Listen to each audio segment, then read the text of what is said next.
దేశానికి పల్లెలే పట్టుగుమ్మలు, గ్రామాల అభివృద్ధే దేశ అభివృద్ధి. ఇవి తరచూ వినే మాటలు. అయితే గ్రామాల్లో వ్యవసాయమే జీవనాధారం. వ్యవసాయానికి సాయం లేకపోతే రైతు పరిస్థితి అగమ్యగోచరమవుతుంది. పంటలు పండాలంటే ఎరువులెంతో కీలకం. యూరియా, రసాయన మందులు లేకపోతే పంటలు చీడపీడల బారిన పడతాయి. యూరియా లేనిదే పంట ఎదగదు. పెట్టుబడి కూడా రాక కర్షకులు తీవ్ర నష్టపోతారు.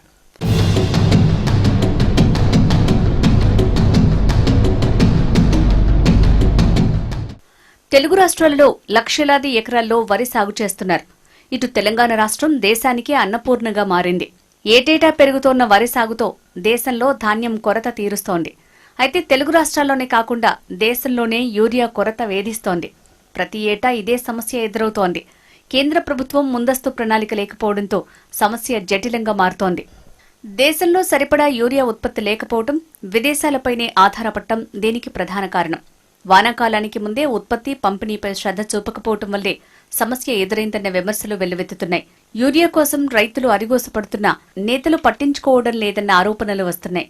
ఏప్రిల్, జులై మధ్యలో తెలంగాణ వ్యాప్తంగా 6 లక్షల మెట్రిక్ టన్నుల యూరియా అవసరం. అయితే కేంద్రం పంపించింది కేవలం 4 లక్షల మెట్రిక్ టన్నులు మాత్రమేనని వ్యవసాయ అధికారులు చెబుతున్నారు.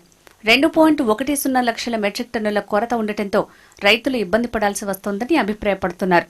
మాకు 6 ఎకరాలు నేను నాటేసిన వరి. మందు బస్తాలకు 5 రోజులు 6 రోజుల కానీ తిరుగుతాను లైన్లో క్యూ కట్టి. బస్తాలు లేక మా ప్రభుత్వాన్ని మేము కోరేది ఏంటంటే మాకు యూరియా బస్తాలు తొందర మాకు పంపించగలరని మేము ప్రభుత్వాన్ని కోరుతాను. తొందరగా మా రైతుల ఇబ్బందులను చూసుకొని కొంచెం మీరు అతి తొందరలో మాకు యూరియాను సేల్ చేయాలనేది ప్రభుత్వాన్ని కోరుతున్నాం.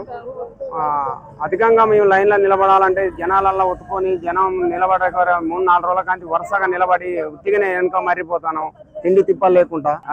అతి తొందరలో మీరు కొంచెం దయచేసి ప్రభుత్వం మాకు రైతులకు సహకరించాలి, యూరియా బస్తాలు తొందర పంపించగలరనేది మేము కోరుతున్నాం. యూరియా కోసం రైతుల బాధలు అన్నీ ఇన్ని కావు. పొదస్తమానం పనులు మానుకుని యూరియా కోసం పడిగాపులు కాస్తున్నారు. తెల్లవారుజామునే సొసైటీల ఆఫీసుల వద్దకు చేరుకుంటున్నారు. ఆధార్ కార్డులు, చెప్పులు క్యూ లైన్ గా పెడుతున్నారు. వర్షంలో తడుస్తూనే యూరియా కోసం క్యూ లైన్లలో నిలబడుతున్నారు.